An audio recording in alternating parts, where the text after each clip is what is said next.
Halo, bertemu lagi bersama Ibu di pembelajaran puisi dan kali ini adalah pertemuan terakhir kita ya mengenai materi puisi. Oke, nah kita akan membahas mengenai menulis puisi. Nah ini ya, karena tuntutan dari tujuan pembelajaran puisi di kelas 10 semester 2 ini kalian harus bisa memproduksi dari puisi alias menulis puisi. Nah di sini ada pertanyaan. Apakah menulis puisi itu sulit? Benarkah? Wah, ternyata jawabannya tidak benar. Nah, di sini bukankah kalian telah berlatih membuat puisi bebas pada pelajaran lalu, mungkin waktu SMP ya, atau misalnya memang kalian yang hobi menulis puisi, bagus dilanjutkan. Tapi bagi kalian yang memang belum pernah menulis puisi, saat ini harus membuat ya. Nah, kalau dulu kalian menulis puisi bebas dengan memperhatikan pemilihan kata-kata, jadi kalau mau menulis puisi itu difikirkan kira-kira mengganti katanya dengan kata apa ya supaya lebih indah. Misalnya langit itu kayaknya kalau menggunakan kata langit itu maknanya masih denotasi, kira-kira konotasinya apa ya dari kata langit. Nah, kalian bisa cari tuh misalnya cakrawala atau apapun lah ya. Jadi kalian mungkin pernah berpikirnya seperti itu. Nah, sekarang yang Ibu inginkan adalah bagaimana kalian membuat puisi tidak hanya memilih kata-kata, tapi juga memperhatikan persajakannya. Kira-kira apa sih persajakan itu? Oke, nah ini contoh dari membuat puisi dengan memperhatikan persajakan. Yang pertama, artikulasi atau persamaan konsonan. Nah, persamaan konsonan di setiap katanya itu harus diperhatikan juga. Nih contohnya, berkata benar ibadah dah, karena lidah punya Allah lah. Nah ya, kemudian ini juga sama, konsonannya B dari kata bukan, beta dari B juga, bijak ya, berpura jadi B semua vokal konsonannya seperti itu. Yang kedua, selain persamaan konsonan, persamaan vokal juga di sini. Kita lihat kalau biasanya persamaan vokal itu ada di akhir setiap baris, boleh digunakan di setiap kata yang kalian tuliskan di dalam puisi kalian. Misalnya, gerimis pada jiwa, A. Terbakar luas sabana, A. Tanah terbuka, nih tanah juga A, terbuka A, kemudian menemui udara, nah lembah utara, nah seperti itu. Jadi terdengarnya lebih enak begitu ya.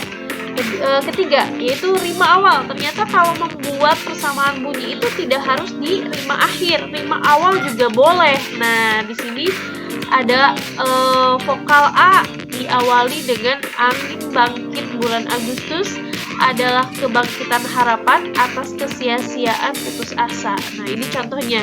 Jadi kalian juga tidak hanya menerapkan majas ya yang kita bahas di pertemuan sebelumnya. Di sini juga permainan huruf atau vokal ataupun konsonan juga bisa ternyata untuk membuat sebuah puisi yang bagus.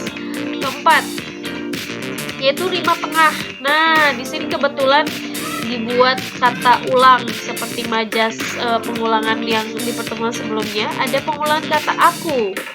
Jika aku seorang pujangga, maka aku tulis sebuah syair. Jika aku seorang kelana, maka aku ucap seuntai zikir. Masya Allah ya.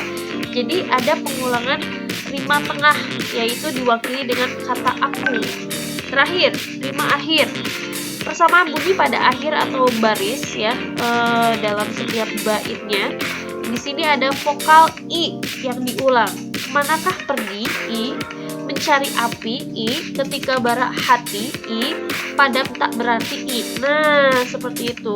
Bukan berarti ini termasuk pada syair ya, atau puisi jenis puisi lama ya, tapi ya sah-sah saja dalam puisi baru pun menggunakan rima akhir yang sama.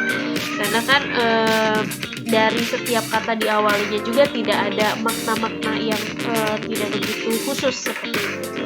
Oke, itu mungkin lebih jelasnya kita akan latihan, yaitu coba membuat puisi bertema musibah ya, karena kita sekarang sedang pandemi, belajarnya juga di rumah aja. Maka Ibu minta kalian untuk bersyukur, bermuhasabah diri atau melakukan introspeksi diri dengan adanya musibah ini. Jadi ini temanya tentang musibah ya, subtemanya tentang syukur atau muhasabah atau introspeksi diri ya.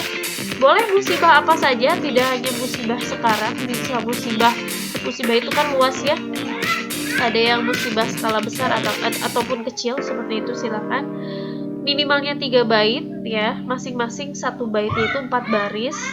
Formatnya Microsoft Word, jenis tulisannya Cambria 11, bisa lihat contoh seperti ini. Nah, ini ya. Jadi ini paling minimal sekali 3 baris tiap baitnya. Kemudian ada judul di tengah dan penciptanya siapa. Oke, itu saja mungkin penjelasan Ibu. Terima kasih banyak atas partisipasinya. Silakan Ibu tunggu proyeknya dikerjakan dan dikumpulkan mungkin setelah Lebaran boleh ya. Sembari mencari inspirasi di bulan suci ini, boleh tanya-tanya langsung juga ke Ibu. Terima kasih. Assalamualaikum.